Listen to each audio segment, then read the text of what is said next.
साथियों, आपका अपने YouTube चैनल केवल स्टडी पॉइंट पर स्वागत है। मैं आज आप लोगों को कक्षा 12वीं का यूपी बोर्ड का फिजिक्स का एक बहुत महत्वपूर्ण टॉपिक पढ़ाने जा रहा हूं, जो यूपी बोर्ड के एग्ज़ाम में 5 नंबर का आता है, एम्पियर का परपथीय नियम। आइए देखते हैं। किसी बंद परिपथ की सीमा के अनुदिश चुंबकीय क्षेत्र B का रेखीय समाकलन बंद परिपथ द्वारा परिबद्ध कुल धारा I का μ0 गुना होता है। इसे एम्पियर का परपथीय नियम कहते हैं। जैसे मान लो एक चालक तार है, उसमें धारा I प्रवाहित हो रही है, या मतलब कोई बंद पृष्ठ है, उसमें कुल धारा जो है वो I प्रवाहित हो रही है। तो इसके बंद पृष्ठ के सीमा, तो ये आपकी बंद पृष्ठ की सीमा हो गई। क्या लिखा है कि बंद परिपथ की सीमा, तो ये सीमा मतलब जहाँ से बंद है। अनुदिश, अनुदिश का मतलब इसी की दिशा में, अनुदिश का मतलब उसी की दिशा में, जो चालक तार की दिशा है उसी दिशा में, ठीक। B का रेखीय समाकलन बंद परिपथ द्वारा, जो B है चुंबकीय क्षेत्र, मान लो यहाँ B उत्पन्न हो रहा है इस चालक तार के द्वारा जो धारा प्रवाहित हो रही है, परिबद्ध कुल धारा I, मतलब इसके अंदर से, इस बंद परिपथ के अंदर से जो धारा है वो कुल धारा I है, μ0 गुना होता है, ठीक। मतलब ये यहाँ पर अगर चुंबकीय क्षेत्र B है तो close surface integration B vector V dot dl, मतलब दो सदिशों का अदिश गुणनफल होता है।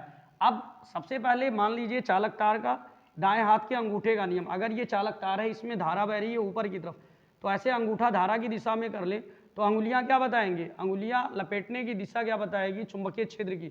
और ऐसे ये देखो चालक तार है, इसके चारों तरफ एक बंद पास खींचा गया, तो बंद पास पर जो चुंबकीय क्षेत्र की दिशा होगी किधर, हथेली का नियम, दाएं हाथ के हथेली का नियम जब लागू करेंगे तो चुंबकीय क्षेत्र की ऐसे गोल गोल राउंड राउंड जो है उस पर हथेली को, अंगुलियों को धक्का दें लंबवत। तो लंबवत का मतलब इसकी जो क्षेत्रफल, मतलब ये लंबाई लिया गया है dl अल्पांश अवयव, उसकी दिशा और मतलब B की दिशा, ये देख लीजिए इस चित्र में, वेक्टर B और dl की दिशा सेम होगी, समांतर होगी, दोनों के बीच का एंगल क्या होगा, 0 होगा यहाँ, ठीक। तो ये आपका close surface integration vector V dot vector dl equal to μ0 I होता है, ठीक। ये आपका एम्पियर का परपथीय नियम है। अब इस नियम का अनुप्रयोग हम लोग देखेंगे, जो मोस्ट इंपॉर्टेंट है, अनंत लंबाई की धारावाही चालक तार के कारण उत्पन्न चुंबकीय क्षेत्र। मान लो बायोसेवर्ट के नियमानुसार हम लोगों ने ज्ञात किया था, बहुत लंबा लगा था, लेकिन एम्पियर के नियम से बहुत छोटे में लग जाएगा।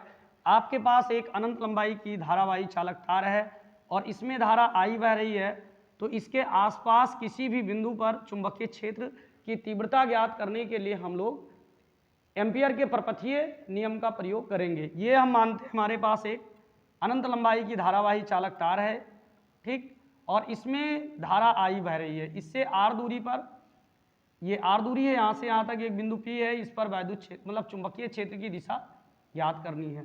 तो इसके लिए इसके चारों तरफ एक एम्पियर परिपथ खींच लिए, ठीक, ये चारों तरफ एम्पियर परिपथ खींच लिए।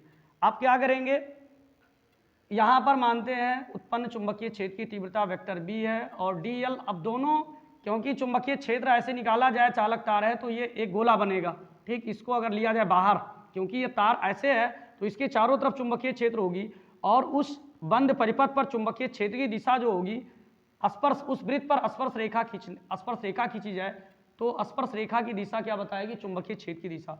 और जो यहाँ थोड़ा सा अल्प अवयव लिया गया है इसकी लंबाई पर, इस बंद परिपथ की लूप पर, उसकी दिशा दोनों सेम है, समांतर है, तो दोनों के बीच का कोण जो बनेगा, क्या बनेगा, 0 अंश।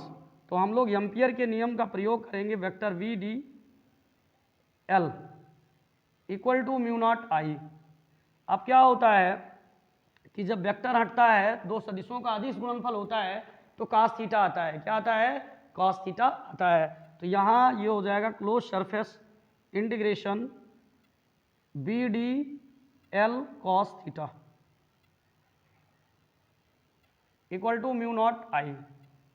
अब हम लोग क्या देखेंगे कि जो dl है मतलब cos थीटा, दोनों के बीच में कोण जो 0 अंश है, तो हम लोग क्या लिखेंगे, यहाँ close surface integration V dl cos 0 अंश इक्वल टू μ0 I।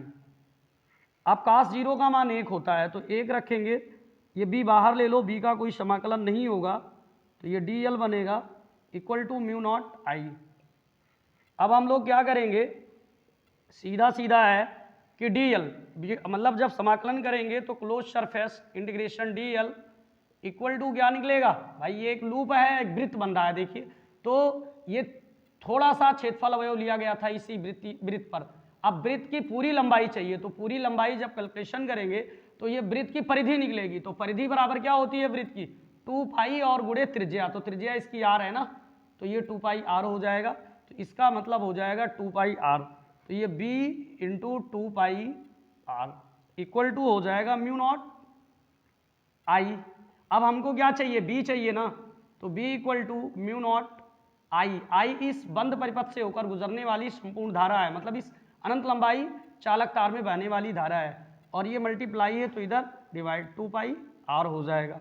ये हम लोगों का हो गया एम्पियर के परपथीय नियम से कितने आसानी से हम लोग अनंत लंबाई की धारावाही चालक तार के कारण उत्पन्न चुंबकीय क्षेत्र की तीव्रता के लिए व्यंजक प्राप्त किए, जबकि बायो सेवर्ट से लिए थे तो बहुत लंबा आया था।